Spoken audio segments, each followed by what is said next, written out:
Monsieur le Président de la République, la presse nationale et internationale brûle d'envie de vous rencontrer depuis plusieurs semaines. Et pour faire suite à cette demande, vous avez bien voulu vous prêter aux questions des journalistes qui ont préféré commencer par l'actualité du 7 décembre et aborder ensuite celle du 14 novembre. Merci. À nouveau, bonjour et merci pour votre présence. Je suis heureux de vous retrouver, surtout après la frayeur que nous avons tous eue il y a quelques jours. Vous savez, Dieu aime le Bénin et nous allons jamais cesser de lui rendre grâce pour ça. Alors je suis à vous, on se parle cash. Madame, vous avez l'honneur. Merci Monsieur le Président. Je suis Inès Fassia, directrice de Bénin TV Junior. Les enfants m'ont remis plusieurs questions, mais dans ce lot-là, je vous pose une seule. Ils veulent savoir comment vous vous sentez après le 7 décembre. C'est des enfants qui veulent savoir comment se porte le Père de la Nation. Aussi simple que ça. Merci. Je vais bien. Je vais très bien. Même si mon moral a pris un petit coup. Pas pour moi-même, mais pour le pays entier. Parce que cet incident, c'est comme ça que je le qualifie, parce que pour moi, ce n'est pas véritablement une tentative de coup d'État. Parce qu'il faut bien plus que ça pour soumettre un État entier. Je suis peiné, j'ai été très malheureux, je continue de l'être pour l'image que cela donne de notre pays. Et c'est cela qui, en fait, constitue ma véritable souffrance. Pour moi-même, je vais très bien physiquement, et mon mémoire a pris un petit coup quand même. Pour cela. Vous savez, nous aimons tous le Bénin, malgré nos divergences, nos heurts, nos disputes. Je pense que la quasi-totalité des Béninois elle était loin de penser qu'un tel événement se produirait au Bénin. Ça nous ramène des dizaines d'années en arrière. Mais ça va, je veux espérer que tout le monde va bien également. Donc dites aux enfants que je vais très bien. Je leur dirai, avec votre permission, la deuxième question. Ils veulent savoir, à votre avis, qu'est-ce qui est important que les enfants et les jeunes du Bénin retiennent sur le Bénin aujourd'hui? À votre avis, qu'est-ce qui est important qu'ils doivent savoir du Bénin? Que le Bénin est un grand pays, une grande nation. Qu'ils soient fiers de leur pays, que même les plus grands pays du monde peuvent subir des épreuves. Ce n'est pas parce que nous avons connu une épreuve douloureuse, rare, que cela remet en cause la grandeur de la nation béninoise. C'est notre capacité à réagir, à faire face à ce genre de défis, d'épreuves, qui fait de nous aussi un grand pays. Donc qu'ils soient fiers du Bénin. Merci Monsieur le Président. Je suis Aboubakar Takou, quotidien Le Béninois libéré et BLTV. Monsieur le Président, le coup d'État, heureusement déjoué du 7 décembre dernier, est l'œuvre d'un démembrement de la garde nationale. Une essence que vous-même avez inspirée et créée. Et à ce qui paraît, cette garde nationale est l'essence la plus chouchoutée de notre armée nationale. Monsieur le Président, avec le recul, n'avez-vous pas un sentiment de regret d'avoir constaté que c'est plutôt les enfants de la bonne maman qui ont été à l'origine de cette trahison à l'encontre de la République? Je vous remercie. Non, je n'ai pas de regret du tout. Et je peux vous dire que ce n'est pas la garde nationale qui a opéré l'attaque. Non. Heureusement. Vous savez, dans toutes les communautés du monde, quelle que soit l'époque, il y a toujours des marginaux.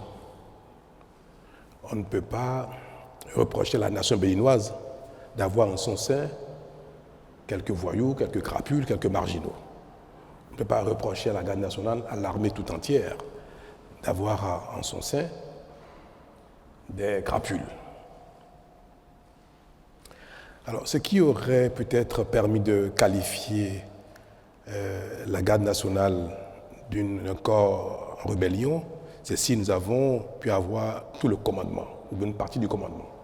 ou du sous-commandement, ou bien une frange importante de l'unité. Mais ça n'a pas été le cas, heureusement. Et ceux qui ont opéré l'attaque n'étaient pas tous, sinon, dans leur grande majorité, ils ne relèvent pas de la garde nationale. Ce sont quelques soldats qui étaient en séjour dans le camp de Togbe pour des formations, pour des mises à niveau, assurées par quelques formateurs de la garde nationale. Et je peux vous confirmer que l'armée béninoise tout entière, et notamment la garde nationale, elles ont été extraordinaires. Elles ont, dans les premières minutes,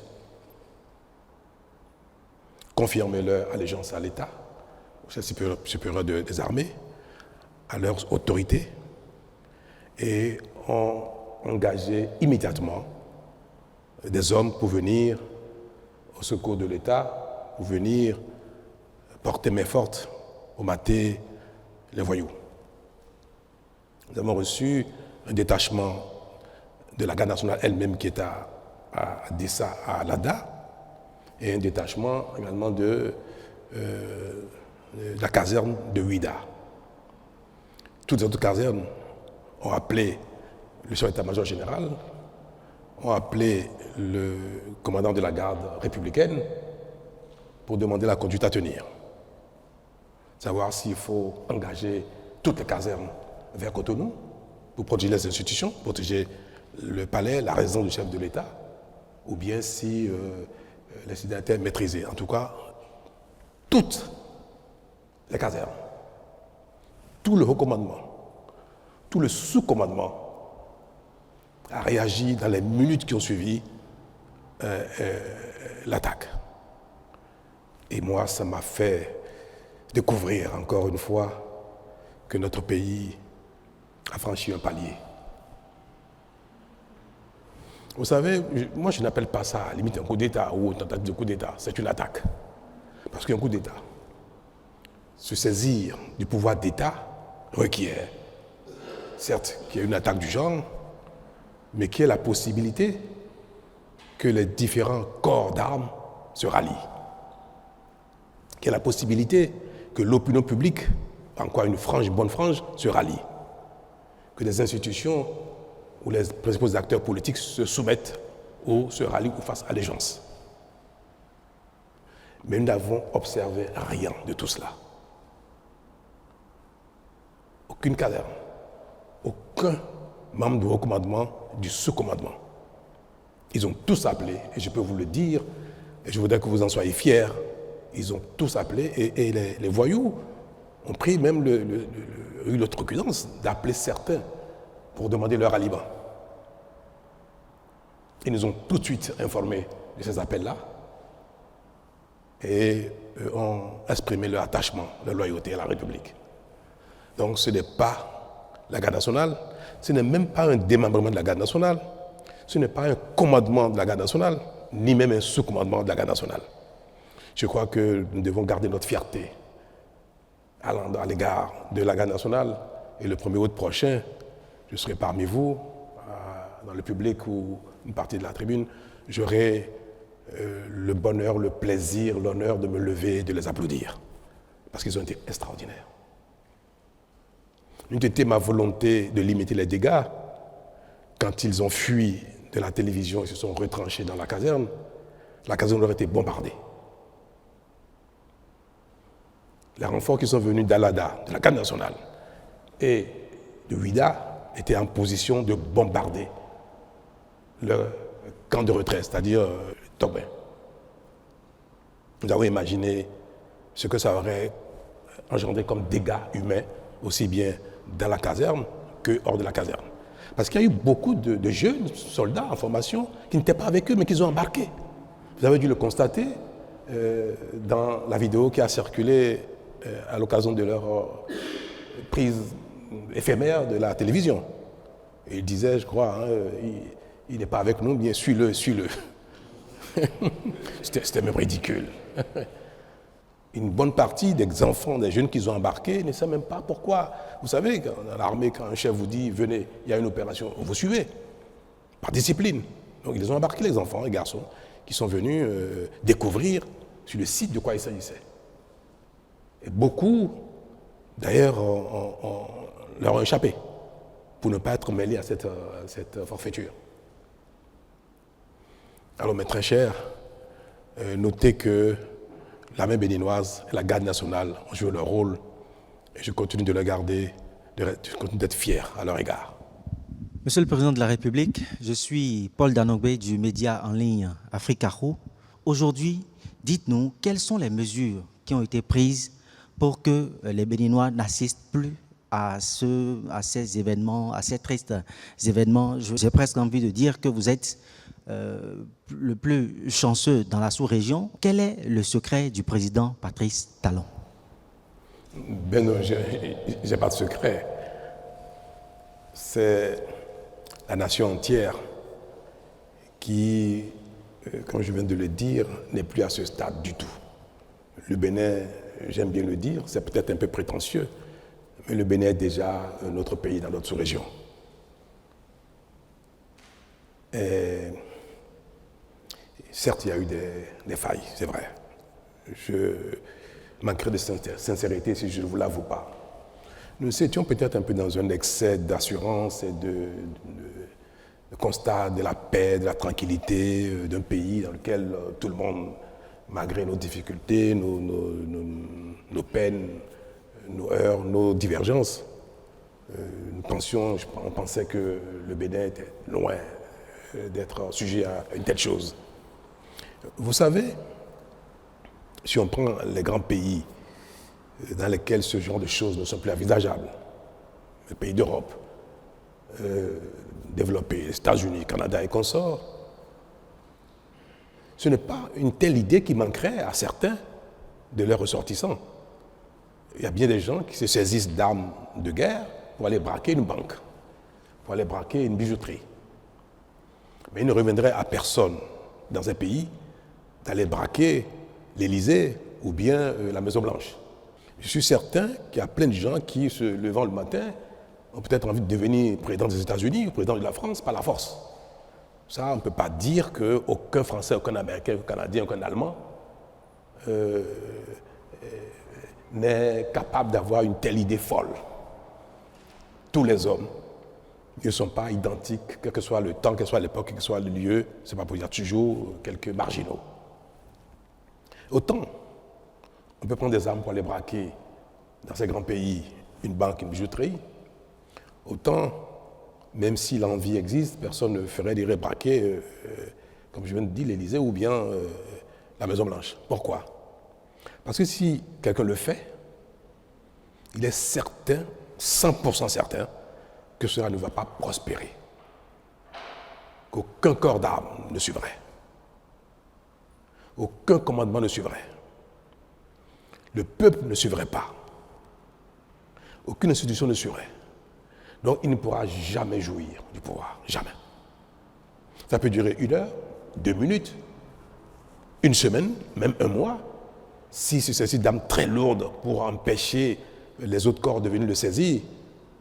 Mais jamais celui qui penserait quelque chose du genre, qu'il ferait, ne jouirait du pouvoir.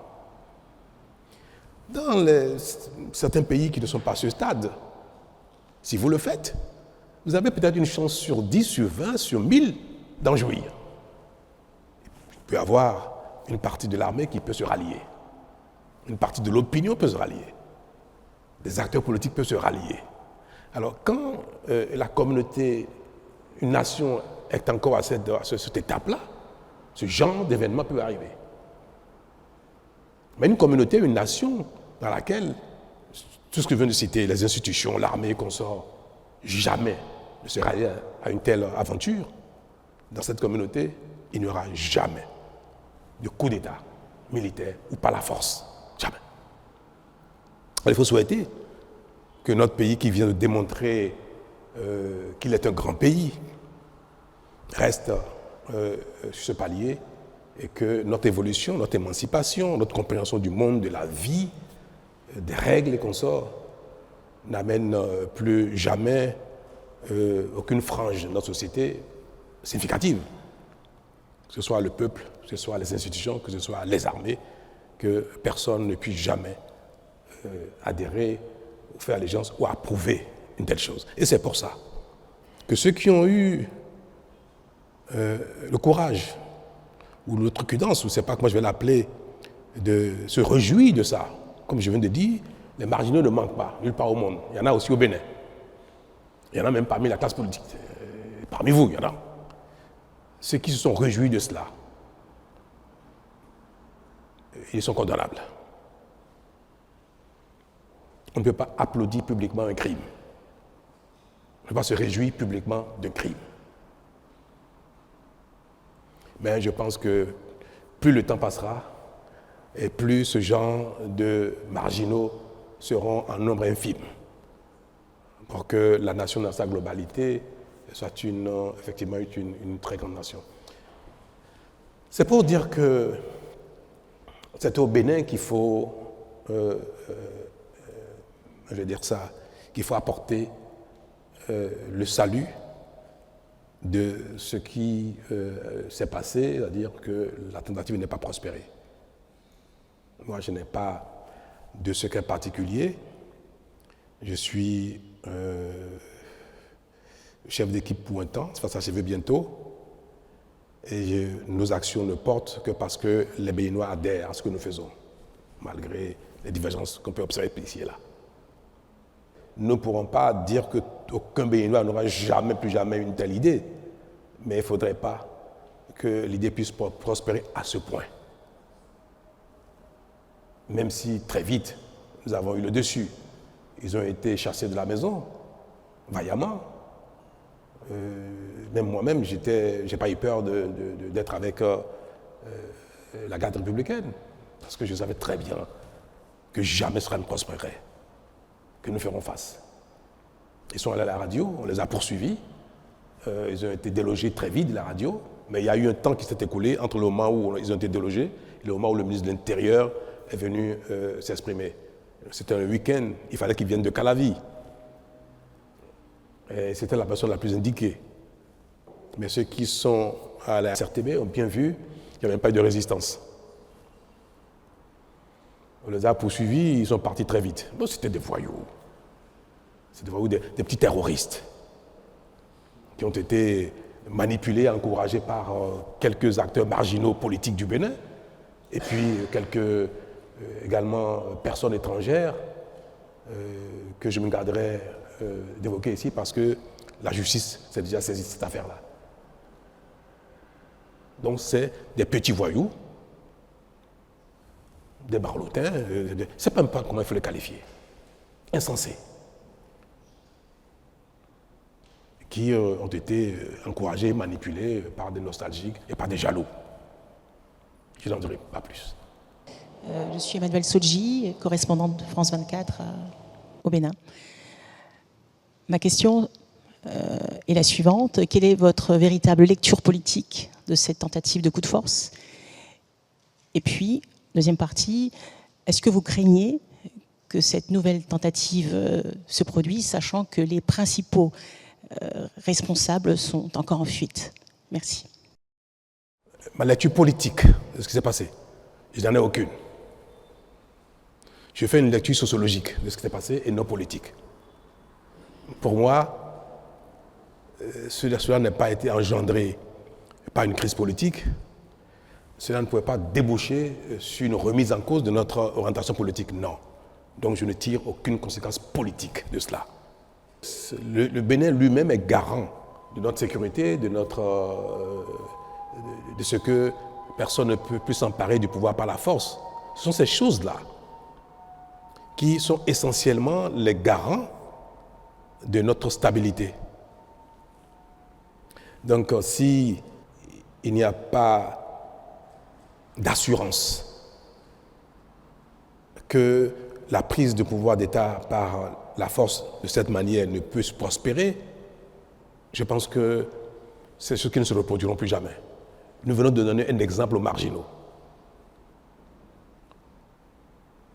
Donc, pour moi, madame, cela ne se reproduira plus jamais, juste parce que les uns et les autres ont pu constater que le Bénin n'est plus à ce stade.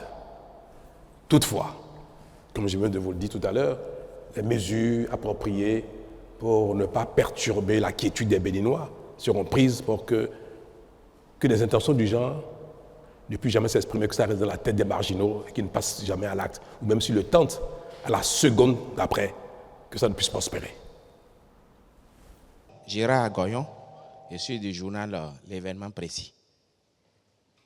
Le Parlement de la CEDEAO a pris une résolution condamnant l'attaque et faisant des recommandations tendant à engager un dialogue.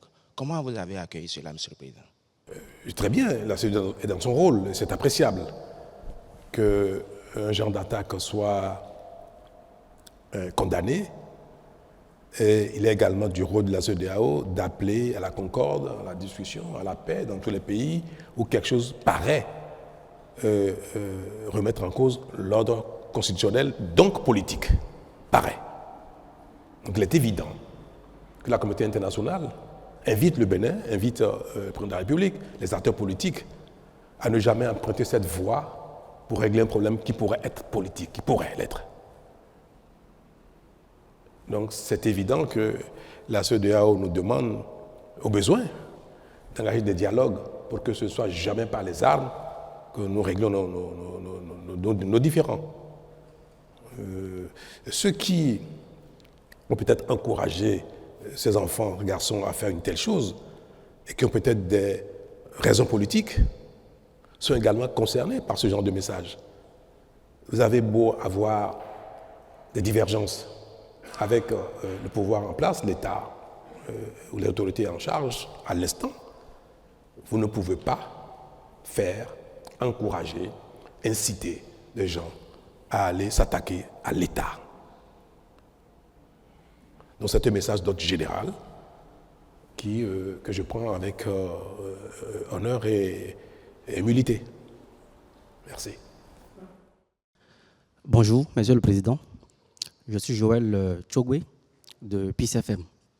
Alors, ma question, c'est de savoir, est-ce que vous pensez que les dysfonctionnements ou les défis de gouvernance peuvent faire le lit à des intentions malveillantes, de tentatives de putsch? Et ensuite, quelle est la mission de l'armée étrangère qui a été sollicitée pour venir en renfort à l'armée béninoise? Merci. Aucune œuvre humaine n'est parfaite. Hein? Donc, ce que vous qualifiez peut-être de dysfonctionnement de l'action publique, c'est vous qui le dites. Moi, je ne sais pas si le mot est approprié. Il n'y a rien, aucune action, nulle part au monde, soit capable de faire l'unanimité. Aucune action humaine. Même le Créateur ne fait pas l'unanimité. À plus de raison, les hommes et l'action humaine. Donc, ce qui a pu, dans le courant de l'action publique, pendant le mandat ou les mandats qui se sont écoulés, à ne pas plaire à certains, aux uns aux autres, ont pu porter même parfois préjudice, à tort ou à raison, à certains, peuvent être de nature à ce qu'il soit souhaité que le président, le chef d'équipe décède. Pourquoi pas? On peut dire, oh là là, si une mort emporte celui-là, mes peines seraient finies. C'est pareil, hein, vous savez, quelqu'un qui pense que la rigueur de l'État, la rigueur des institutions est imprimée par le chef et qui lutte de manière implacable contre la corruption. Et si quelqu'un vide la corruption, il peut souhaiter que tout cela s'arrête par la disparition du chef. C'est humain, c'est humain. Donc pour moi, ce qui a pu se passer, même si des acteurs politiques que je qualifie de marginaux ont pu encourager les enfants, les garçons à le faire,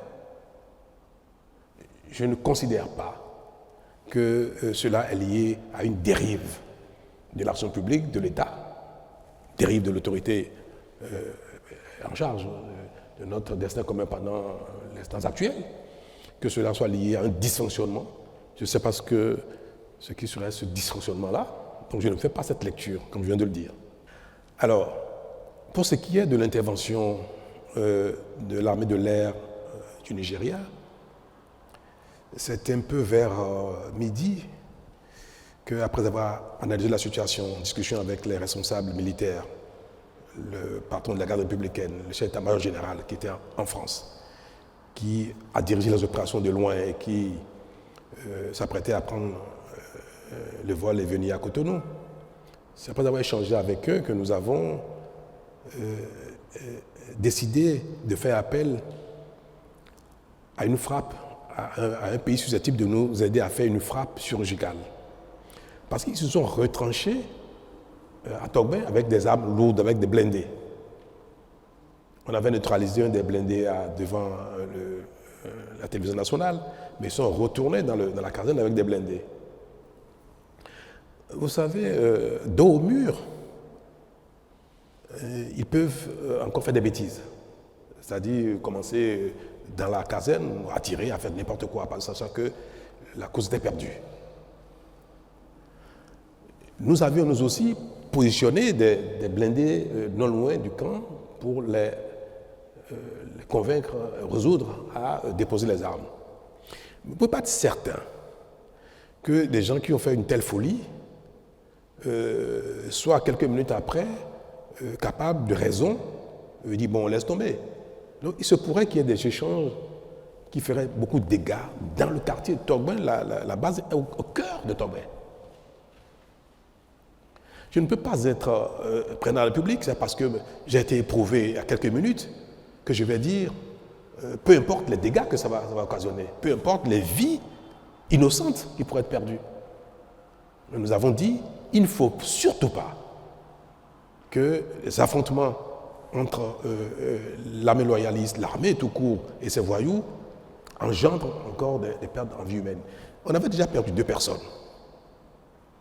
À cette heure-là, je savais déjà que l'épouse du général Bada était déjà décédée, je le savais déjà. Je savais déjà qu'on vient de perdre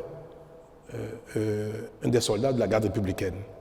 Je venais de voir un deuxième qui a reçu une balle qui a brisé complètement le bras. Donc pour moi, nous étions en train de perdre déjà 3 personnes. Est-ce que ces voyous, il faut les bombarder, les anéantir et les tuer? Nous avons aboli la peine de mort au Bénin. Nous n'allons pas, par nos armes, tuer des gens qui sont dans le crime. Il faut les arrêter, les condamner, mais pas les tuer. Il ne faut pas non plus tuer d'autres soldats qu'on savait très bien dans le camp, mais non partisans de cette affaire-là. Quand je viens de vous dire, suivez-les, ils sont avec nous. On savait déjà qu'il y avait plein de gens dans le camp qui n'étaient pas avec eux. Des gens dans le camp nous appelaient. On a eu des appels de soldats dans le camp qui disaient, mais non, on n'est pas concernés, ce qui se passe, c'est pas bien, et comme ça, qui n'étaient pas avec eux. Il faut préserver ces vies-là. Ne disposons pas d'aéronefs susceptibles de faire des frappes ciblées pour détruire 1 ou 2 de ces blindés, parce que c'est leur seule arme, c'était ça. Ce sont des armes puissantes, en face desquelles il fallait déployer la même force de frappe. C'est vrai, nous étions en supériorité. Toute l'armée béninoise, avec une vingtaine de garçons, c'est vite fait. Mais il y aurait dans tous les cas, si on avait utilisé nos armes, il y aurait eu des dégâts. Il y a un type d'arme dont le Bénin ne dispose pas. C'est des aéronefs susceptibles, très haut, de faire une frappe millimétrée. Peut-être que les temps à venir, nous allons l'acquérir. Mais vous savez, nous venons de loin et nous consacrons nos ressources à nous assurer du minimum. Notre stratégie de lutte contre le terrorisme, de préservation de la sécurité intérieure du pays, requiert des acquisitions assez spécifique. Les terroristes n'utilisent pas des blindés. Nous ne pensons pas que le Bénin irait un jour en guerre contre les pays voisins. Si on a beaucoup d'argent, on achèterait tout et n'importe quoi. On n'a pas beaucoup d'argent. On achète ce qui est utile, important, impératif pour nous. Donc avoir des avions qui coûtent très cher, à l'achat, à l'entretien, à l'utilisation, pour tirer sur des blindés, autant le Nigeria peut disposer de cela, autant ce ne serait pas raisonnable que le Bénin investisse des centaines de milliards pour acheter de telles armes, même si l'utilisation peut s'avérer nécessaire à certains moments de la vie, comme vous venez de l'observer. Pour préserver Togben, le quartier et les vies humaines, il fallait faire appel à une telle arme pour neutraliser un ou deux blindés de tête afin qu'ils comprennent qu'ils sont totalement nus et qu'ils se rendent. Donc vers midi, nous avons décidé de solliciter le Nigeria. Nous savions, le commandement militaire béninois savait que nos amis nigérians disposaient de tel équipement.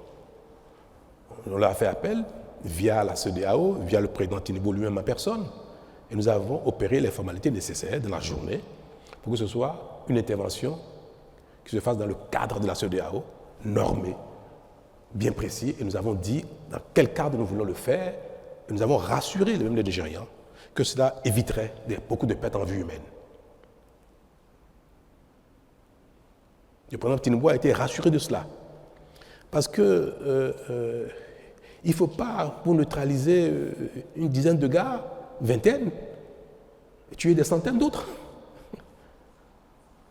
Donc c'est exclusivement à cet effet que nous avons sollicité les appareils qui sont venus opérer.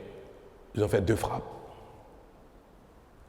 Ça suffit pour que ce qu'on espérait s'est bien passé. C'est la débandade. Donc nous avons eu raison d'avoir fait ce choix-là. Le président du Nigeria a souhaité envoyer une troupe terrestre. Vous savez, quand vous êtes éprouvé, il est de bon ton de ne pas refuser l'aide, même si vous n'en avez pas besoin. Les règles de courtoisie requièrent cela. Vous êtes éprouvé, on vous dit, on va vous aider. On envoie des hommes. Même si on n'a pas besoin de ça, vous dites merci. Donc on a reçu les troupes terrestres qui sont arrivées vers minuit, 1h du matin, alors qu'on n'a pas besoin de ça. J'étais déjà passé à la télé moi-même, dire que les Béninois pouvaient vaquer à leur occupation le soir même. Pourtant, l'armée nigériane est venue par voie de terre à minuit. Nous avons installé, ça montre que la coopération fonctionne bien une fois de plus. Tout cela montre bien que on peut toujours compter sur la coopération internationale si il y a besoin. Bonjour Monsieur le Président, Ozia Sonovo de Bénin TV. Merci de nous avoir assuré sur le maintien et la préservation du pacte républicain qu'on salue aujourd'hui. Cependant, le pays a reçu un coup pour son image. Tigri et son escouade rapprochée sont toujours en fuite. Permettez d'insister sur la question d'Emmanuel Sodji. Est-ce que vous redoutez une nouvelle tentative et est-ce qu'on peut savoir où il se terre, si vous ne pouvez pas pour le moment nous parler des complicités du voisinage? Où est-ce qu'il se terre? Moi, je ne crains pas une récidive de la chose. Et même si ça devait se faire, soyez tranquille, peut-être personne ne le saura parce que ça n'ira pas à ce point-là. C'est vrai, ils sont en fuite et c'est vrai que nous voulions qu'ils déposent des armes, qu'ils se rendent. Et pour ne rien vous cacher, à un moment donné, nous avons eu Tigri au téléphone. Le patron de la garde républicaine lui a parlé au téléphone. Il lui a dit, garçon, c'est une folie ce que tu fais. Rends-toi, dépose des armes. Il a dit, ah non, il ne faut pas sous-estimer ma capacité de nuisance, c'est pas ce qu'il a dit. Non, mais nous voyons que vous voulez nous bombarder. J'espère, à un moment donné, ils étaient déjà dans la demande d'un apaisement eux-mêmes.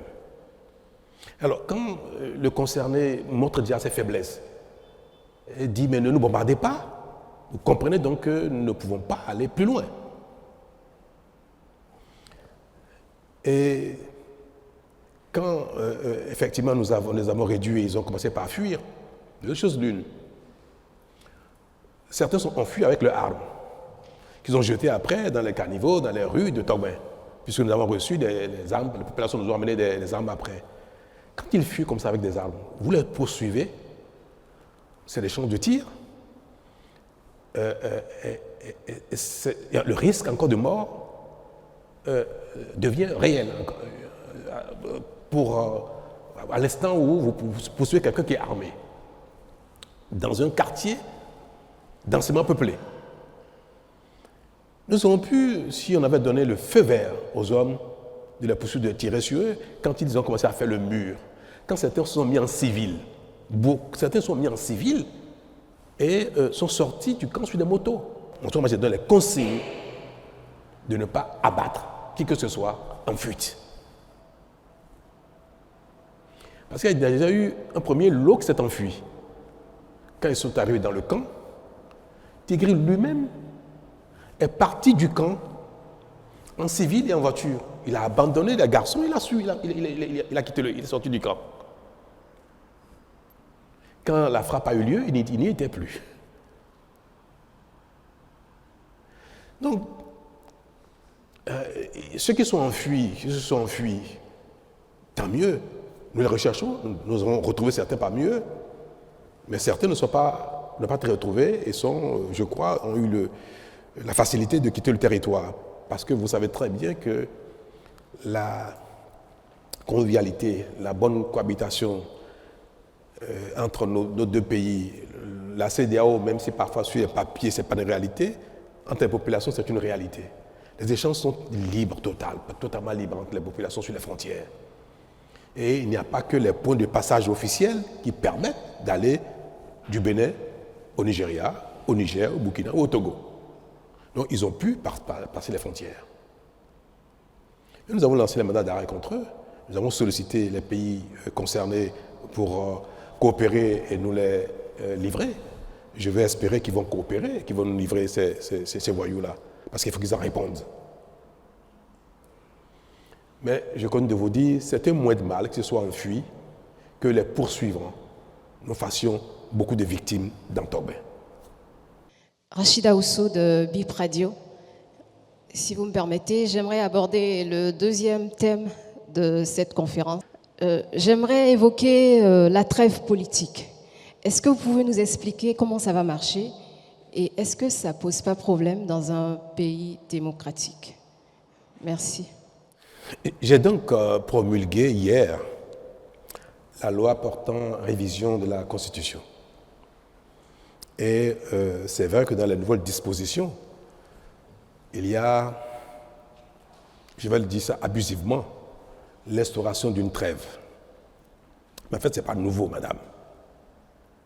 Dans le dispositif politique électoral du Bénin, ça tout le monde le sait, la campagne électorale en vue du changement des équipes politiques, que ce soit exécutif parlementaire ou aux exécutifs locaux, la campagne électorale, dans les tests qui organisent les élections aujourd'hui, la campagne ne peut s'ouvrir que, je crois, c'est 2 semaines avant le scrutin. C'est ça, les textes existants. Donc, théoriquement, dans les règles, dans les tests qui organisent la compétition politique, on n'est en campagne électorale que 2 semaines avant les élections, avant les scrutins. Et si vous lisez les nouvelles dispositions de la Constitution, c'est tout ce qui a été dit. On dit que la critique par les acteurs politiques est permise, elle est autorisée, elle est même normale, elle est souhaitée. C'est dans la Constitution. Il faut que les acteurs politiques, notamment ceux qui ne sont pas en charge, puissent commenter, critiquer l'action de ceux qui sont en charge pour qu'il y ait amélioration, pour qu'il y ait des propositions alternatives, pour qu'il y ait des solutions. Parce qu'on ne peut pas dire que ceux qui sont en charge d'une fonction politique ont la science infuse et qu'à eux seuls, ils détiennent la vérité. Donc, le principe même de la critique de l'action publique est consacré dans la Constitution, dans la nouvelle disposition, et de manière permanente. Il faut ne pas vous laisser entraîner par l'image des mots. Je dirais plutôt l'image, même pas leur contenu. Parce que le mot trêve paraît très fort. Mais dans son contenu, la trêve ne concerne pas la critique de l'action publique. Mais nous savons très bien que personne ne respecte les 2 semaines de campagne que prescrivent nos lois. Et c'est pour ça que nous avons voulu mettre le doigt là-dessus, utiliser un mot fort pour interpeller les consciences, pour dire qu'on ne peut pas être en campagne toute l'année, tout un mandat durant. Un président qui est élu un jour J pour 5 ans, pour 7 ans bientôt, pour peut-être 10 ans, peut-être on ne sait jamais, ou peut-être pour 2 ans ou 3 ans. Nous sommes dans un modèle d'élection générale. Quand un système un régime est mis en place qui concerne l'ensemble des diverses fonctions politiques, parlementaires, exécutives ou locales, il ne faut pas qu'aussitôt après les élections, la campagne redémarre pour les élections qui auront lieu 5 ans après. Et c'est ça qui a été redit de manière plus forte dans la disposition qui prescrit qu'on ne peut pas faire campagne tout le temps. Et nous avons même élargi la période de campagne.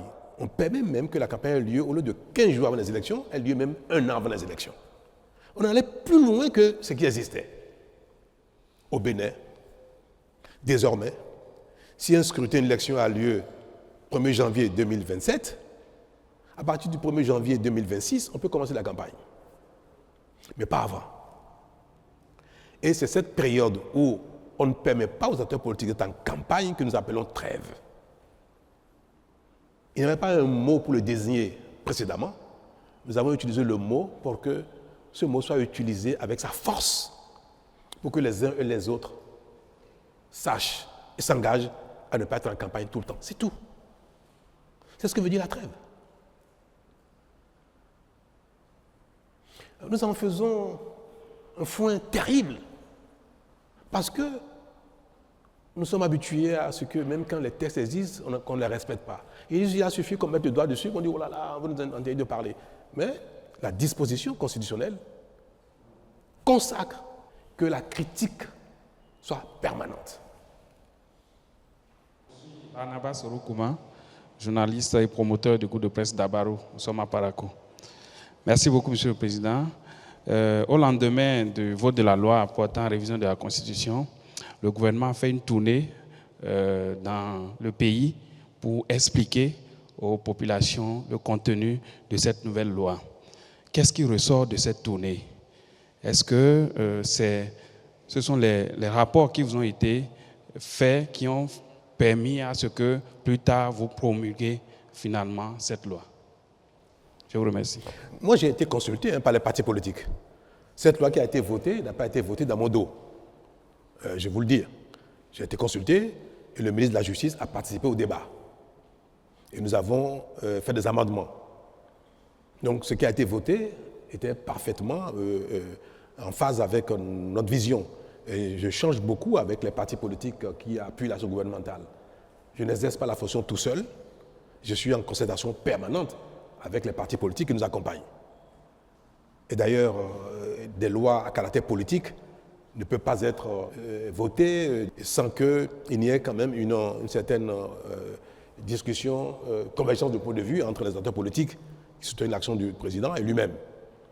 Donc, je ne vais pas me dérober sur la question, j'ai été bien informé et j'ai participé à sa rédaction. J'ai même fait des suggestions d'amendements. Vous savez, les dispositions de la révision de la Constitution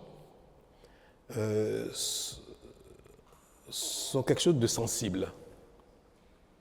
Vous me direz pourquoi on n'a pas fait ça avant. Et moi, je vais vous dire une chose.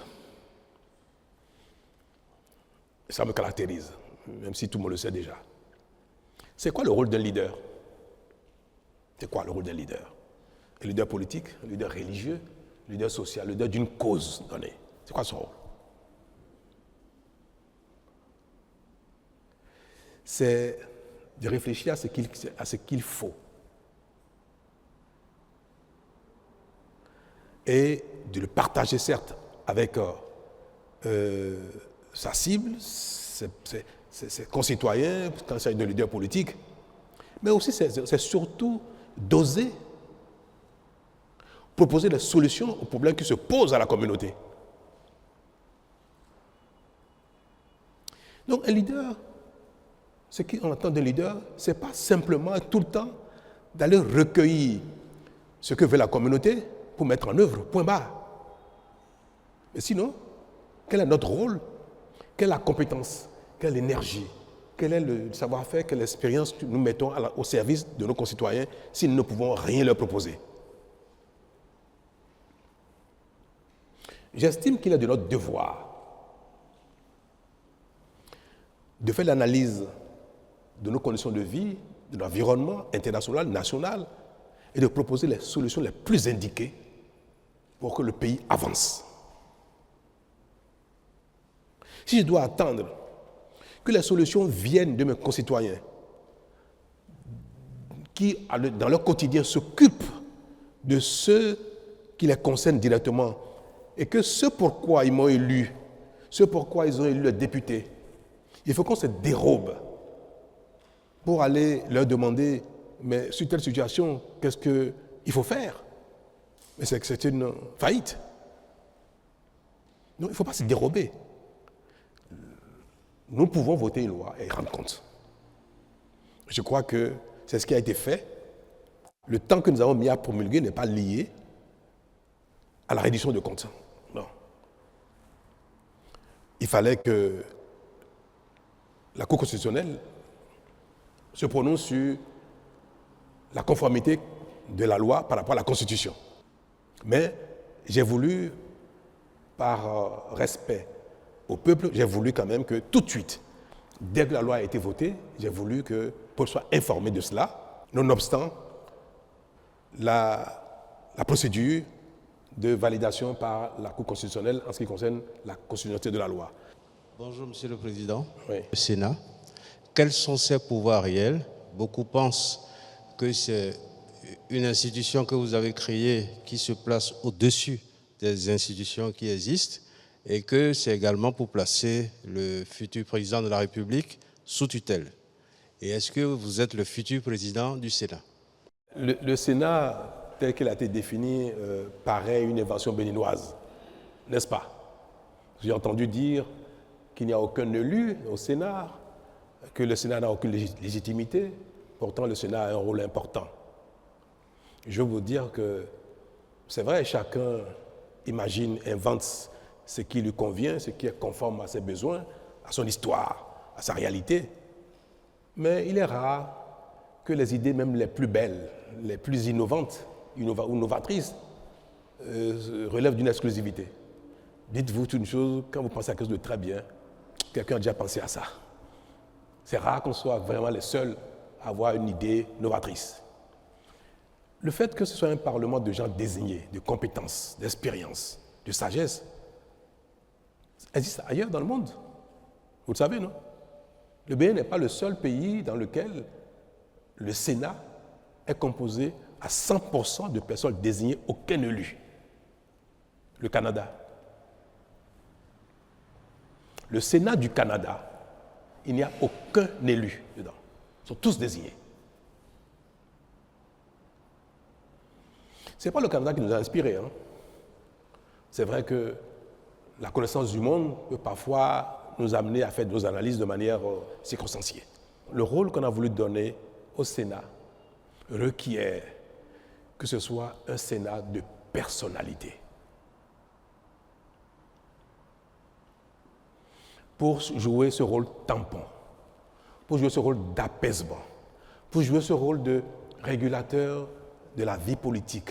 Au Bénin, il n'y a aucune institution qui régule, qui apaise, qui tempère les ardeurs politiques. Ça n'existe pas. Et pourtant, c'est notre plus grand problème. Ce sont les heurts politiques qui créent des histoires. Ce sont les différences politiques qui même empêchent l'action politique efficace. Il n'est pas inutile qu'il y ait dans la République un conseil de sages. Nous avons appelé Sénat parce qu'il a quand même un petit rôle législatif. Et le thème consacré pour les institutions qui partagent avec l'Assemblée le pouvoir législatif, ce thème standard, c'est le Sénat. S'il n'y avait pas le moindre rôle législatif dans les attributions du Sénat, on aurait peut-être appelé le Conseil des sages. Mais tel qu'on l'a défini, le Sénat a également un autre rôle législatif parce qu'il y avait un vide dans le dispositif béninois, dans la Constitution en ce qui concerne les divergences entre le Parlement et le gouvernement. Vous savez, au Bénin, le président de la République, le gouvernement, peut également initier des lois qu'on appelle projets de loi. Le Parlement initie proposition de loi. Dans tous les cas, que ce soit projet venant du gouvernement, venant du président de la République, ou proposition venant des députés, c'est le Parlement béninois seul au Bénin qui vote la loi. Une fois que la loi est votée, si le président de la République n'est pas d'accord avec certaines dispositions qu'il estime non pertinentes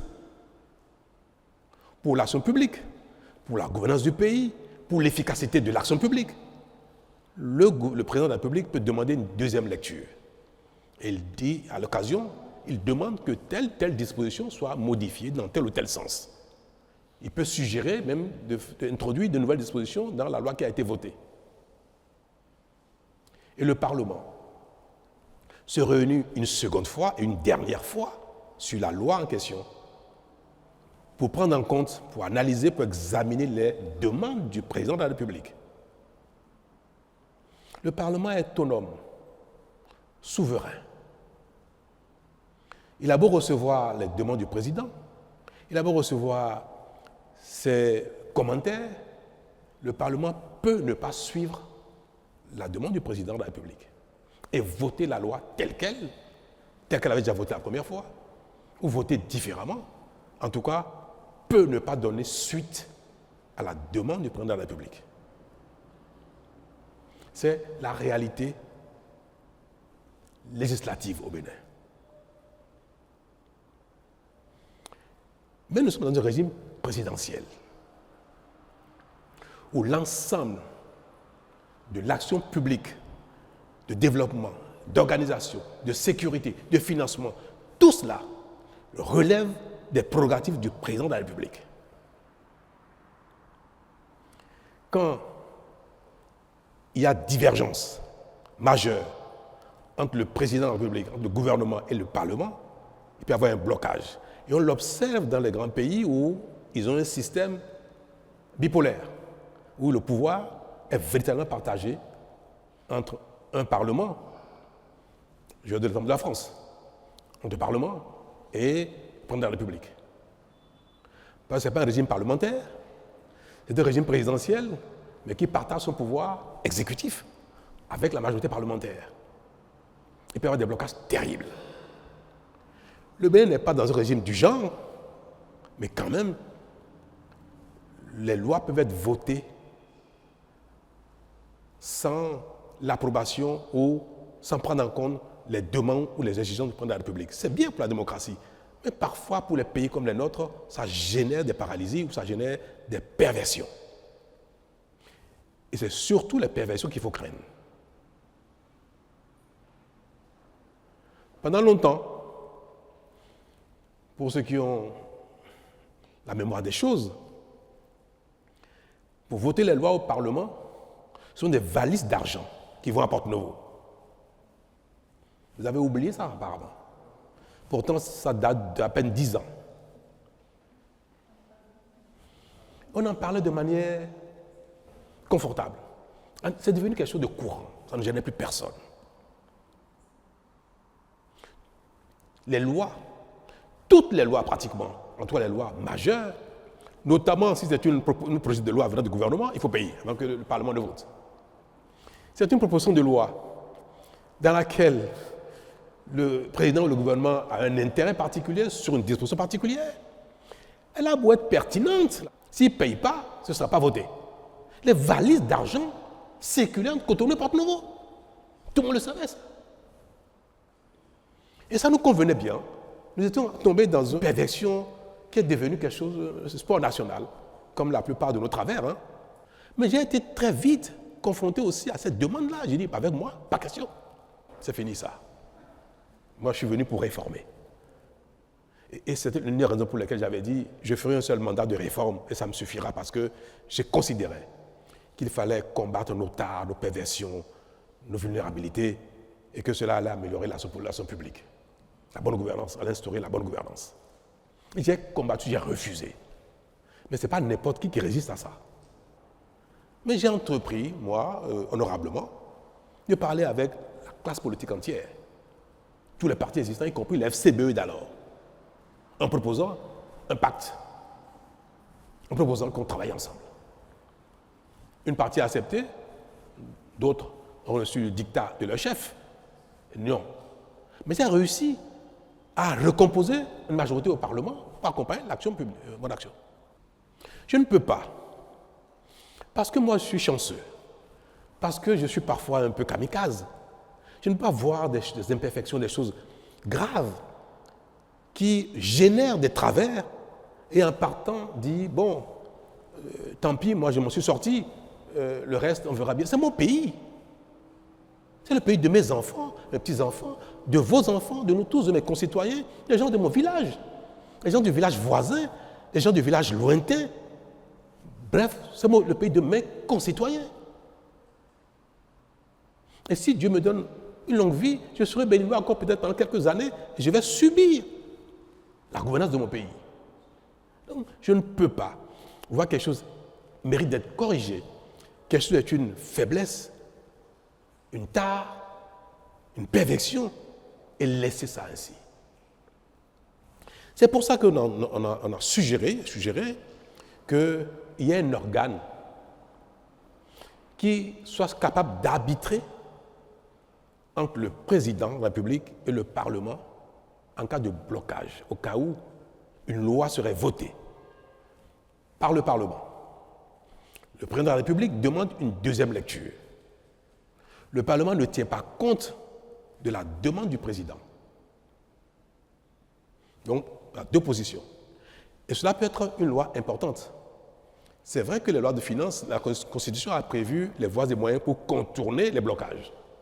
Mais il y a plein d'autres lois qui sont d'importance pour la République et qui parfois font l'objet donc de blocages entre le Parlement et le gouvernement.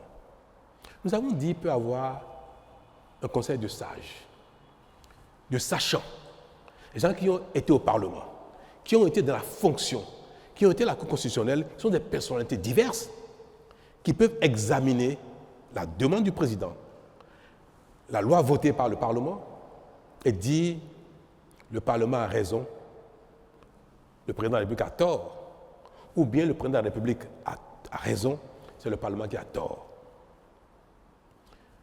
Un tel organe peut permettre, si le président de la République a des observations, des demandes qui vont dans le bon sens, qui sont d'intérêt général, un tel organe peut permettre que cette loi soit votée, soit promulguée selon les demandes pertinentes du président, afin que ce ne soit pas des considérations politiques, mesquines, qui empêchent la mise en œuvre de quelque chose qui est bon pour le pays.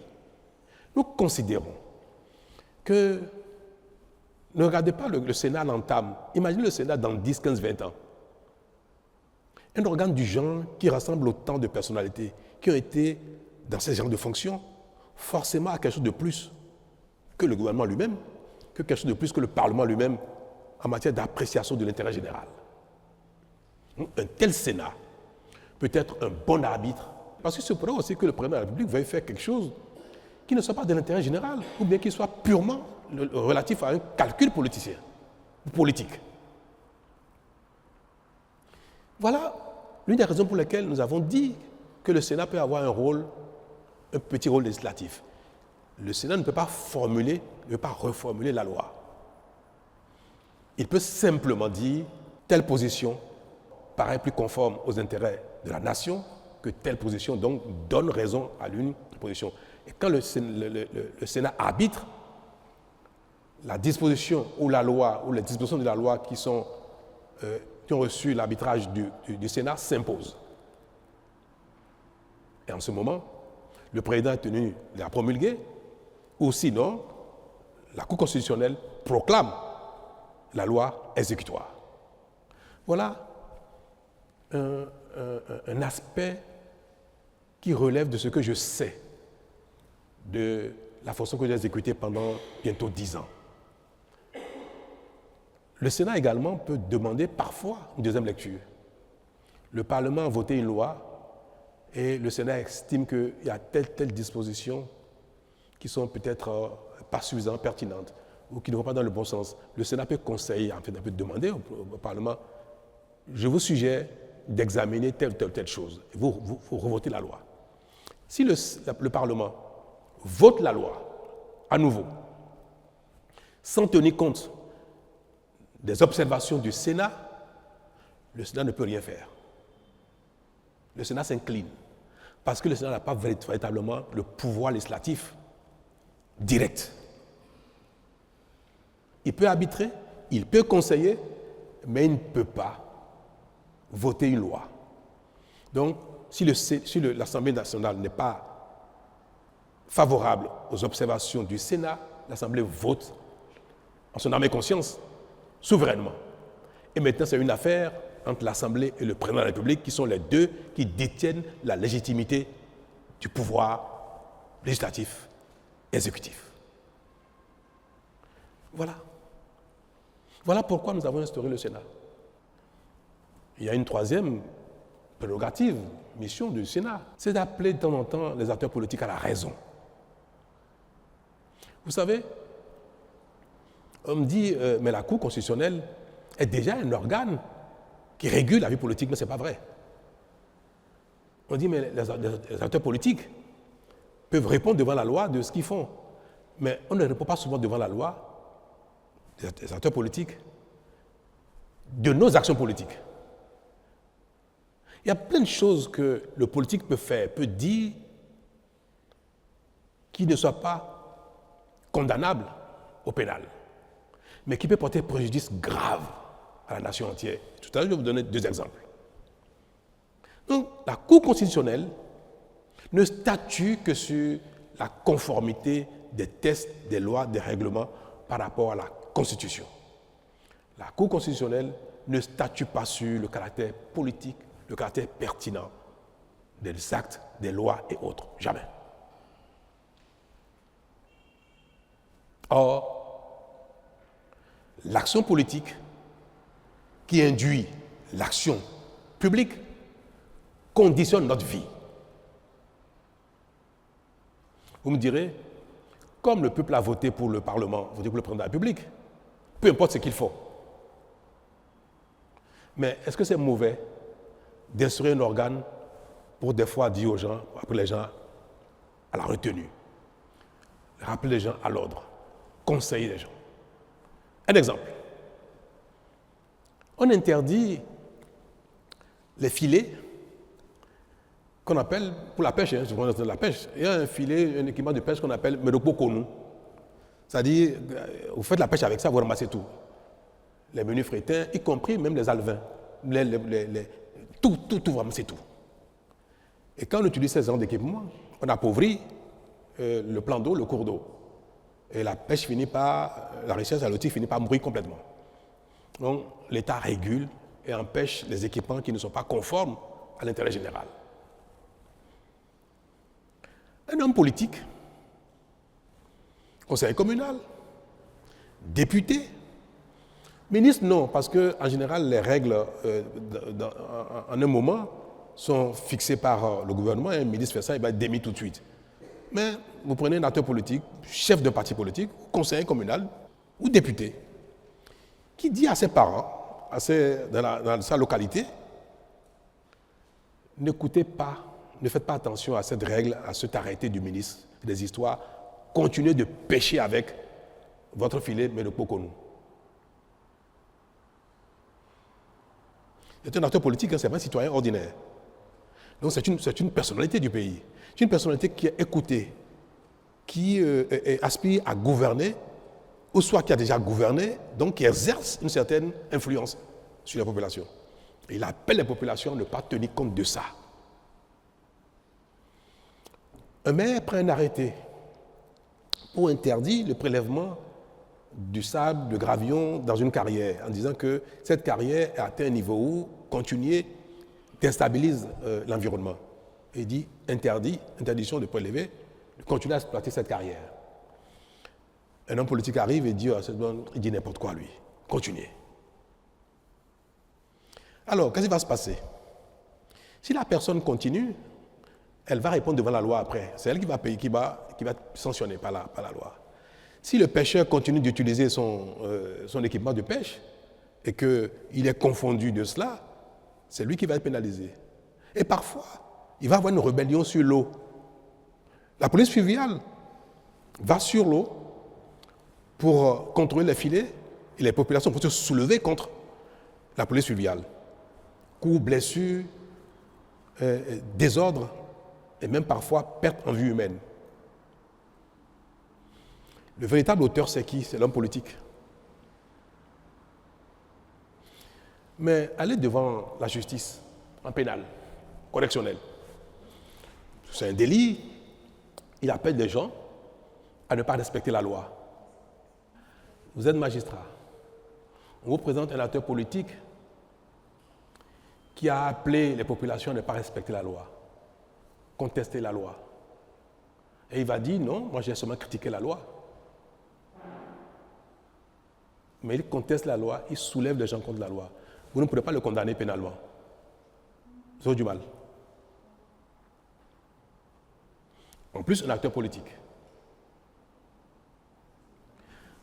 Voilà les limites. Je ne suis pas juriste, autrement je ne suis pas magistrat et consort, mais je vis au quotidien ce genre de choses, je suis face à ce genre de situation. Où un homme politique va dire ça, et il va être devant la loi, mais ce n'est pas lui qui a fait la bêtise. Ce n'est pas lui qui a péché avec un filet. Lui, il a simplement dit aux populations, mais j'estime que le test de loi, le règlement ou l'arrêté qu'on sort était excessif ou bien n'est pas pertinent et qu'on sort, je n'ai dit que ça. Mais ça, ce n'est pas condamnable. C'est ni un délit, ni un crime. Il faut que les juges aillent très loin pour aller trouver la culpabilité pénale d'un tel comportement politique. Et ça fait des dégâts énormes dans nos communautés. Il y a des choses qu'un citoyen lambda peut dire. Tant qu'il n'a pas enfreint, il n'a pas commis un délit, il peut continuer de le dire. Parce qu'on n'arrête pas les gens, on ne pousse pas les gens juste parce qu'ils disent cette loi-là, moi je ne vais pas la respecter. Un citoyen le dit ça, on ne le fera rien du tout. Il conteste la loi alors qu'il n'a pas le droit. On n'a pas le droit de contester les tests, les règlements, les lois de la République. On peut les critiquer, on ne peut pas les contester. Pour les contester, il faut aller devant les juridictions qui ont la compétence de recevoir les contestations et de statuer pour dire « Ah, le citoyen a raison, telle loi, tel règlement, tel décret n'est pas conforme à l'ensemble du dispositif positif légal de notre pays. » Mais en dehors de la contestation devant la juridiction, théoriquement, personne n'a le droit de contester l'autorité de la loi, des règlements, dès lors qu'ils sont en vigueur. Donc, que les citoyens, même si on ne doit pas le faire, qu'ils contestent l'autorité de la loi et des règlements, on ne peut pas mettre les gens en prison pour ça. Mais qu'un acteur politique, une personnalité politique, qui a de l'influence, qui aspire à gouverner, qui a même déjà gouverné, fasse de telles choses, Ce n'est pas pénalement qu'il faut régler ça, il faut régler ça politiquement, il faut l'appeler à la raison. Il faut qu'il y ait parfois, un observatoire pour dire tel ou tel, ce que vous faites pour un politique, pour un chef de parti, pour un ministre, pour un député, pour un conseiller communal, ce n'est pas bien parce que vous remettez en cause l'ordre global. Le Sénat a aussi ce rôle-là, de pouvoir interpeller les acteurs politiques sur des choses qui sont contraires à l'intérêt général, qui sont contraires à la sécurité, qui sont contraires à la paix. Quand un homme politique dit « Moi, je vais appeler les miens, ils vont venir si vous allez vous affronter sur le terrain. » D'un homme politique, ce n'est pas bien. Mais est-ce que vous allez le poursuivre en pénal pour ça? Parce qu'il a dit « Je vais appeler les miens, ils vont venir s'affronter. » Non. Ce n'est pas tout qui est pénal. Il faut éviter aussi d'amener les acteurs politiques systématiquement devant la loi parce que ça crée trop de problèmes. Ce qui n'est pas convenable politiquement. Il faut qu'il y ait un organe pour leur dire « ce n'est pas bien ce que vous faites. Ne faites plus ça, ne dites plus ça. » Et si là, les personnes refusent, récidivent, vont jusqu'à demander qu'il y ait un coup d'État, vont jusqu'à demander à ce qu'il y ait la guerre civile, vont jusqu'à demander que les populations s'affrontent. Là, on peut dire, ah non, là, vous exagérez. On peut prononcer même une sanction politique contre ces personnes-là. C'est tout. Nous mettons en place dans notre pays des dispositions qui accompagnent notre dynamique de développement, la compétition politique, l'activité politique, comme dans tous les autres domaines où, quand on est dans un métier, il y a des codes de déontologie, il y a des lois, des règlements qui les organisent, qui sanctionnent. Il n'y a qu'en politique où aucun test, aucun règlement, aucune institution n'appelle à recadrer l'activité politique, l'action politique ou les propos politiques. Ça n'existe pas au Bénin. C'est le seul métier. On peut faire ce qu'on veut et il n'y a personne qui peut vous rappeler à l'ordre. Si vous êtes médecin, infirmier, artisan, policier, je ne sais pas quoi, zémédien et consorts, votre activité est réglementée. L'activité politique, non. Vous faites ce que vous voulez. Vous pouvez appeler les gens à se tuer. À la limite, on ne vous dira rien. Est-ce que c'est un tort de proposer qu'il y ait un conseil de sages qui appelle les uns et les autres à la raison pour que nous vivions plus en harmonie et que l'action politique publique soit efficace et non chaque fois objet de conflits, de guerre. Voilà, mesdames et messieurs, l'intérêt du Sénat. Je pense qu'il serait bien que nul ne se dérobe. Que nul ne se dérobe. Que toutes les personnes qui ont servi ce Bénin, ce pays, qui ont une certaine personnalité, une certaine expérience, une certaine notoriété, acceptent, pendant qu'ils sont encore un peu vigoureux, d'être dans ce conseil de sages. Moi, je ne vais pas me dérober. Et j'espère que personne ne se dérobera. Personne. Ce n'est pas très contraignant d'être dans ce conseil, dans ce Sénat, pour donner son opinion, pour apprécier ce que font les uns les autres, pour conseiller et pour apaiser, pour servir de tampon. Non. Donc, je pense, je vais l'espérer, que toutes les personnes visées vont accepter de siéger au Sénat, y compris moi-même. Monsieur le Président, je suis Éric Guédénon de Canal 3 Télévision. Alors, la loi que vous avez promulguée, il y a la question des mandats. Oui, c'est vrai qu'on ne doute plus de votre volonté de faire jouer le Bénin dans la Cour des grandes nations. Cependant, aucun grand pays démocratique majeur n'a instauré 7 ans. Pourquoi le Bénin a fait l'option de 7 ans? Le Bénin aspire à être dans la catégorie des grands pays. Les grands pays font 5 ans et le Bénin fait 7 ans. C'est comme si nous on recule, on se met dans la catégorie des pays qui... Non, je vais vous dire pourquoi. J'ai eu en 2016 à proposer à mes concitoyens qu'on instaure un mandat un peu plus long que 5 ans, mais un mandat unique. Parce que j'ai dit que 5 ans, c'était trop court pour agir efficacement et pour avoir un résultat. C'est trop court. Mais j'ai dit que la quête d'un second mandat pervertit l'action courante. Parce qu'on a les yeux rivés sur le second mandat et on est un peu même populiste. C'est pour ça que j'ai proposé les deux choses. Rallonger le mandat pour avoir un temps plus long pour l'efficacité de l'action publique, mais un seul mandat pour ne pas être conditionné par le besoin de renouvellement. 10 ans après, ayant été dans la charge, je peux vous dire que je suis plus que jamais convaincu que 5 ans, c'est trop court. Surtout, si ce n'est pas un mandat unique. C'est un paradoxe, hein, ça paraît. Surtout si ce n'est pas un mandat unique, 5 ans est trop court. Parce que celui qui est élu pour un premier mandat, s'il est un homme politique, il voudrait forcément un second mandat. La vocation politique ne s'exprime pas seulement pour exercer la charge de la fonction une seule fois. Et vous le savez tout très bien, la plupart des acteurs politiques qui postulent pour être président de la République, ils voudraient bien faire le nombre de mandats qu'il faut, 2, 3 ou 4 si possible. Donc le fait de vouloir un second mandat requiert que le premier ait un bilan. Si vous faites un premier mandat qui n'a pas de bilan, vous ne pouvez pas solliciter de vos concitoyens de vous reconduire dans la charge. Mais comment on fait pour avoir un bilan visible au bout de 5 ans?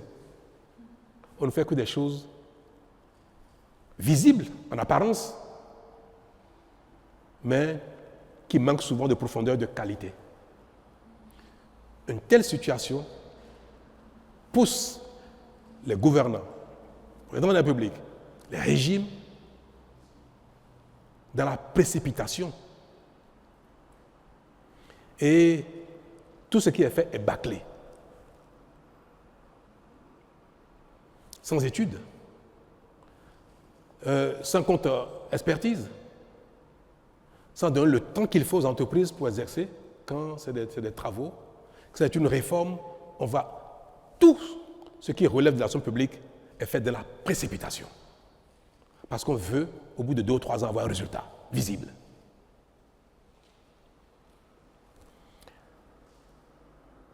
Les pays qui font 4 ans, les grands pays, 4 ans, 5 ans, c'est des pays dans lesquels tout est déjà fait. On va prendre l'exemple des États-Unis qui font 4 ans. L'exemple de la France qui est passé de 7 ans en 5 ans.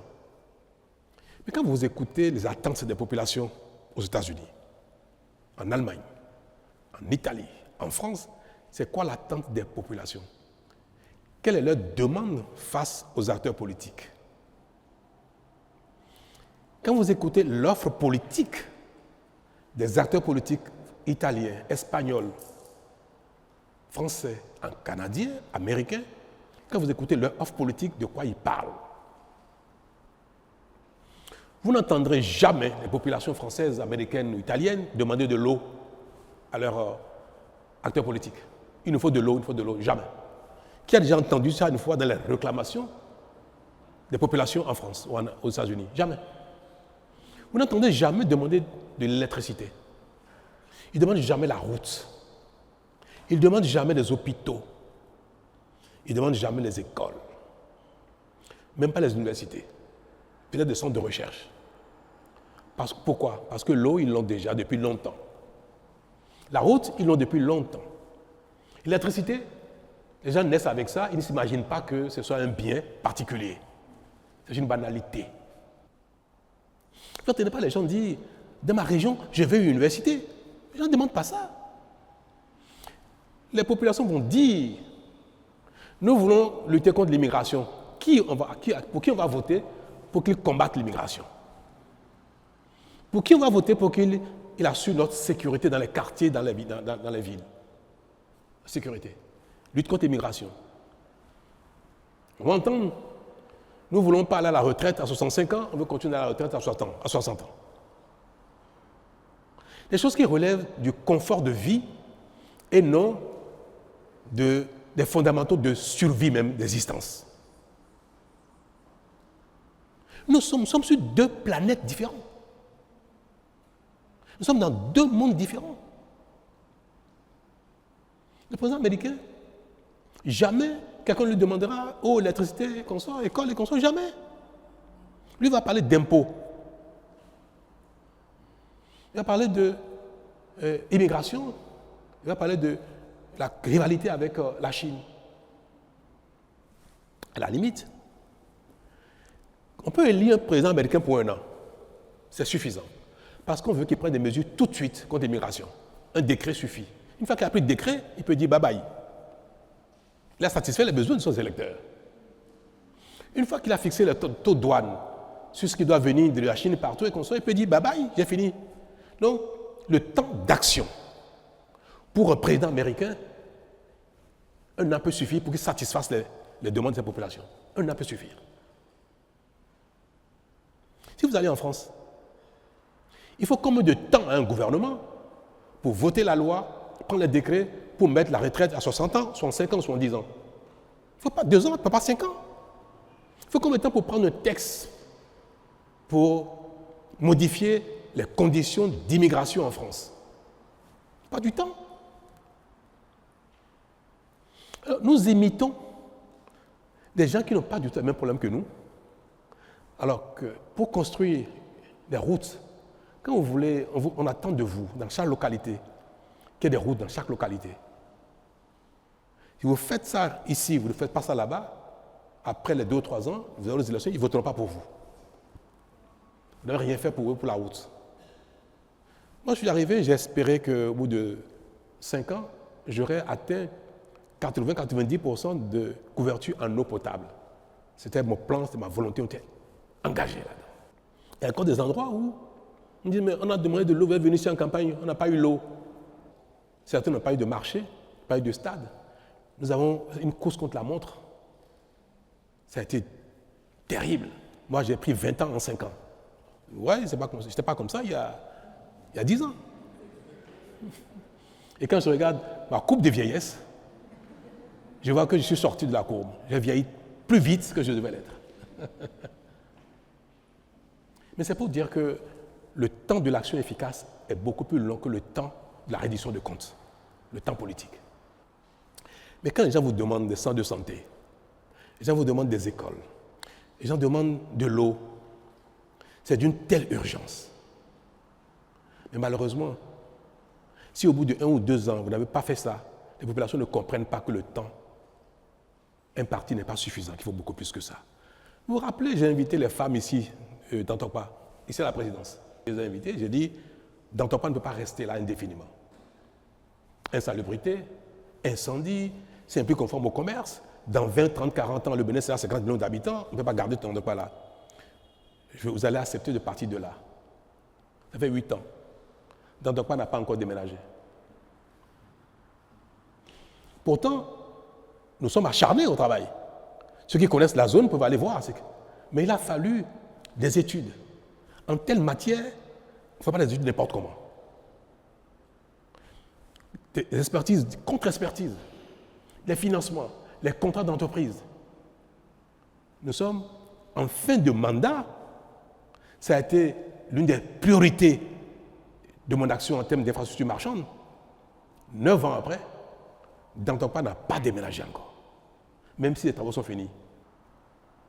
Nous avons décidé que le bitume, le goudron aille partout au Bénin. Je n'ai jamais réussi à le faire en 5 ans. Jamais. Mes chers amis, si nous passons notre temps à imiter, à copier les autres, nous n'allons jamais réussi à faire ce qu'ils ont fait dans le passé quand les conditions étaient différentes, quand ils avaient le temps plus long, les plans d'action plus longs. Nous faisons un saut dans l'avenir avec nos besoins qui datent du Moyen-Âge et nous voulons utiliser les mêmes outils, les mêmes tests, les mêmes temps que ceux qui ont fini avec ça il y a 50 ans, il y a 100 ans, il y a 200 ans. Si nous voulons que nos hommes politiques, les présidents que nous allons élire, ne fassent pas un remake de Maria Gleta, il faut leur donner le temps de l'action. Maria Gleta a été un échec pour 2 raisons essentielles. La précipitation. Le président Boni-Yayi, je pense qu'il est lui aussi, il voulait qu'il y ait de l'électricité. Parce que c'est des choses qui dans votre bilan, vous qualifient. Tellement ils étaient pressés qu'ils sont adressés à des gens incompétents. Ils n'ont pas le temps d'apprécier la compétence de ceux qui leur font des études. Ils n'ont pas eu le temps de demander des contre-expertises pour voir si c'est pertinent, sur les choix technologiques qui ont été proposés. Les vendeurs d'illusions, il y en a partout dans le monde. Vous êtes pressés, on va vous vendre n'importe quoi. On a donné un temps de réalisation qui était trop court. Même si la corruption a été un élément.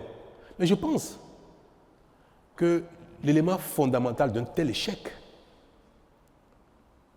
c'est le défaut d'études pertinentes, le défaut du temps nécessaire pour une bonne expertise et le défaut du temps nécessaire pour la construction d'une unité fonctionnelle qui marche et qui est capable de traverser le temps. Et des erreurs comme ça, on en a commis partout. Vous avez vu les vidéos sur l'Assemblée nationale,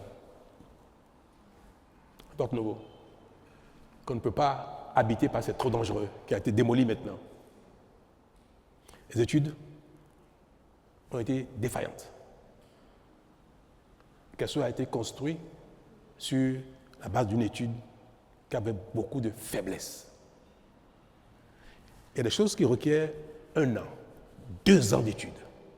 Gambier, c'est un endroit pittoresque qui peut servir le tourisme. Mais les conditions d'hygiène et de vie n'y sont pas. Maintenant, on a fini de faire le réseau d'eau. Subaquatigan, sous l'eau. L'électricité, ça y est, c'est en cours. Mais la collecte des eaux usées, la station de traitement, c'est maintenant que c'est en cours. C'est maintenant que c'est en cours. 9 ans après. Gambier sera cette merveille maintenant, peut-être dans 2 ou 3 ans, parce que maintenant ça va aller vite. Mais il a fallu peut-être 10 ans d'études, d'expertise, de contre-expertise. Le temps de l'action est un temps long en ce qui concerne nos besoins. Et c'est pour ça que nous avons raison de ne pas choisir 4 ans, 5 ans comme les grands pays, parce qu'ils sont déjà grands, parce qu'ils ont réalisé ces choses-là dans le passé, il y a très longtemps. Nous, on commence à peine. Je vous en prie, donner 7 ans à un régime est un temps moyen suffisant pour avoir des résultats. Quand on regarde le minimum de temps requis pour la plupart de ce qui relève de nos besoins, les besoins de nos populations. On me dira, mais quand le président il est mauvais, 7 ans, c'est pas trop long. Là également, on a tort. Quand le temps est court, il ne permet ni au mauvais de faire quelque chose, ni au bon de faire quelque chose. Que vous soyez bon ou mauvais, quand le temps est court, vous ne faites rien. Quand le temps est long, est suffisant, celui qui est bon fera quelque chose. Celui qui n'est pas bon, il ne fera rien. Mais ça ne change rien pour celui qui est mauvais. Donc le président qui n'est pas bon, le gouvernement qui n'est pas bon, que le temps soit suffisant, ou trop court, ou trop long, il ne fera rien. Mais il ne faut pas qu'à cause de lui, on vote une disposition qui empêche ceux qui sont bons de faire des bonnes choses. Non, on regarde le mal pour empêcher le bien de se faire. En fait, voilà comment je dis ça, la disposition philosophique qui nous guide ici, dans les pays où nous sommes confrontés au manque de confiance, au manque d'efficacité. Comme peu de gens sont bons, alors on met en place des dispositions qui empêchent tout le monde d'être bon. C'est le paradoxe du humain. Non, donc, c'est pas parce que de temps en temps, la communauté aura des présidents qui ne sont pas bons, qui ne sont pas efficaces, qui ne sont pas pertinents, qui n'ont pas de bonne vision. Ce n'est pas pour ça. qu'il faut considérer que jamais il n'y aura de bons présidents et en conséquence, on met des tests en place qui ne donneront jamais la possibilité à quelqu'un de bien inspiré de faire des choses pour satisfaire nos besoins.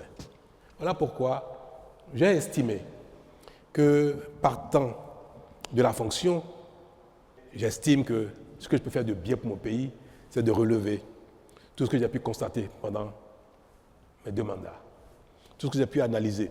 Mais quand même, j'ai parfois l'esprit assez critique. Je parviens à observer. Donc, mais tout ce qu'il faut comme solution pour transformer l'essai, pour que le Bénin aille plus loin, plus vite, plus efficacement, plus durablement pour les temps à venir, je me suis permis de dire, voilà, de ce que j'ai pu observer, ce qui nous permettra de transformer l'essai. Ne pas avoir été dans cette fonction pendant 10 ans et partir sans laisser quelques indications pour ceux qui vont nous succéder. Ce n'était pas à mon profit. Ce sera au profit de personne, ce sera au profit du Bénin. Merci, Monsieur le Président. Agapit Maforikan de la télévision privée commerciale Télé Bénin. Monsieur le Président, je voudrais juste rebondir sur les 7 ans toujours, mais concernant les maires et les députés. Cette fois-ci, 7 ans renouvelables X fois. Pour le Président, c'est limité. Une fois, ça peut se comprendre. Pourquoi pour les élus locaux et pour les députés, ce n'est pas limité? Merci, Monsieur le Président. Le fait de limiter le nombre de mandats pour des élus qui ne sont pas dans l'exécutif, parce qu'on aura appliqué le même principe qu'on a adopté pour le président de la République, était une erreur pour ces 2 raisons suivantes. Nous sommes dans un régime présidentiel. L'action publique est exercée par le président de la République. Tout ce que je viens de dire, le bilan, le temps d'action, l'efficacité dans le rôle, l'énergie qu'il faut pour mettre tout ça en œuvre, c'est requis pour le président de la République, mais ce n'est pas requis pour un député. Est-ce qu'on est d'accord? Donc nous sommes en fait dans 2 champs différents de compétences, 2 champs d'exigence, 2 champs de disponibilité différents. Ce qui justifie qu'un président de la République ne va pas rester longtemps parce qu'il va s'écléroser, il va se fatiguer, sa vision, il va rester enfermé dedans, il ne va pas pouvoir faire les corrections qu'il faut, il est dans l'action. Et pour ça, il ne faut pas qu'un homme s'éternise au pouvoir. Mais par contre, le député le plus efficace, qui va avoir le plus de pertinence dans l'action parlementaire, c'est le député qui a de l'expérience. Et on peut l'observer. Les parlementaires sont plus pertinents dans les analyses, dans les suggestions, dans les propositions, dans les analyses comparées, quand ils ont de la matière, quand ils ont de l'expérience. Donc, on prive le pays de ce que les gens ont pu capitaliser comme expérience politique et qui est requis dans l'action parlementaire, qui est requis dans l'action législative. Voilà une raison suffisante pour dire qu'on a appliqué les critères de prendre la République aux autres alors que ce n'est pas du tout la même chose. La deuxième raison, c'est la démotivation que cela peut générer dans l'animation de la vie politique et dans l'appartenance au parti politique. Celui qui ne peut plus être un élu, il est démotivé, il n'est plus engagé, il n'est plus actif. Est-ce qu'il faut systématiquement qu'il y ait un renouvellement systématique des acteurs politiques ou bien il faut qu'il y ait un renouvellement mérité? Est-ce que c'est parce que d'autres attendent qu'il faut nécessairement dire ceux qui ont déjà été acteurs politiques quitter la scène que les autres montrent? C'est une façon d'amener, de faire la promotion, non pas par le mérite politique, mais pas simplement le principe de renouvellement systématique. Ce n'est pas en toute chose dans la vie que le renouvellement systématique est un bienfait, est pertinent. Il y a bien de domaines dans la vie où il ne faut pas renouveler les gens de manière systématique. Un médecin qui a capté de l'expérience, vous dites qu'il est trop vieux, dès que quelqu'un sort de l'école, il faut qu'il le remplace. Si on fait ça, on va tuer la qualité de la médecine. Vous direz que comparaison n'a pas raison. Mais je peux vous dire que si on veut que les partis politiques se renforcent, restent dans la durée, concourent à la stabilité politique, concourent à la continuité de l'action publique, il faut que ce soit les populations qui décident pour qui ils vont voter. Il faut que ce soit les partis politiques qui décident de qui va monter de rang, de cran, de palier, en raison de son intelligence, de son génie, de son engagement, de son militantisme et de ses mérites, au lieu de rendre cela systématique. On a fait une erreur. J'estime que celui qui est bien né doit pouvoir corriger ses erreurs sans qu'on ne lui répète 2 fois. Merci, Monsieur le Président de la République. Franck Aounon de Canal 3. Alors, je voudrais savoir quel est le contenu de la critique qui est consacrée par la Constitution. Qu'est-ce qu'on y met concrètement? Merci. On n'y met rien du tout. La critique, c'est la critique. Seulement que la Constitution recommande aux acteurs politiques, notamment ceux qui ne sont pas en charge à un moment T, leur recommande qu'en critiquant, de proposer des solutions. Si vous dites que quelque chose n'est pas bon, vous êtes un acteur politique. Parce que c'est facile de dire, vous prenez un test pour organiser la pêche, ce que vous avez dit n'est pas bien. Vous ne voulez plus qu'il y ait des filets de tel type, vous avez pris un règlement, un arrêté pour le faire, ce n'est pas bon pour telle raison. Voilà plutôt la solution qui permet de régler le problème de non-approvisionnement de nos cours d'eau. Mais si vous dites que ce n'est pas bon, point bas, ne faites pas ça, et la population ne fait pas, ce n'est pas bon, ce n'est pas, pour un acteur politique, ce n'est pas bien. D'autant que nous voulons que par la Constitution, on veut réserver aux acteurs politiques la gouvernance du pays. On les privilégie. On dit, ce sont les partis politiques. Ce sont ceux qui ont un parcours politique qui vont gouverner le pays. Alors, si on leur donne ce privilège, il faut aussi qu'on leur dise quels sont les contreparties qu'il va avoir. Critiquer, mais proposer. Même pour l'humain que nous sommes, critiquer sans proposer, c'est de l'insulte. Ou alors, quand vous critiquez, vous dites, je ne sais pas comment il faut faire, hein, mais je pense qu'il y a peut-être mieux à faire. C'est déjà une façon différente de la critique que souvent les acteurs politiques n'ont pas. Donc, cher monsieur, la Constitution n'a pas limité le champ de la critique. Elle recommande simplement aux acteurs politiques qu'ils puissent de temps en temps faire des propositions quand ils trouvent que quelque chose n'est pas bien. Et recommande également à l'exécutif de mettre en place un cadre de concertation avec les acteurs politiques d'opposition pour que ceux-ci n'aient pas que la rue, n'aient pas que les médias pour leur proposer des alternatives à leur choix d'action publique. Donc, la Constitution a recommandé 2 choses. À celui qui est dans l'exécutif, de créer un cadre de concertation, et recommande que celui qui n'est pas dans la charge, de pouvoir faire des propositions concrètes quand il estime que l'action n'est pas bonne, mais la critique, elle est libre. Et pour les politiques, et pour les citoyens simples. Merci.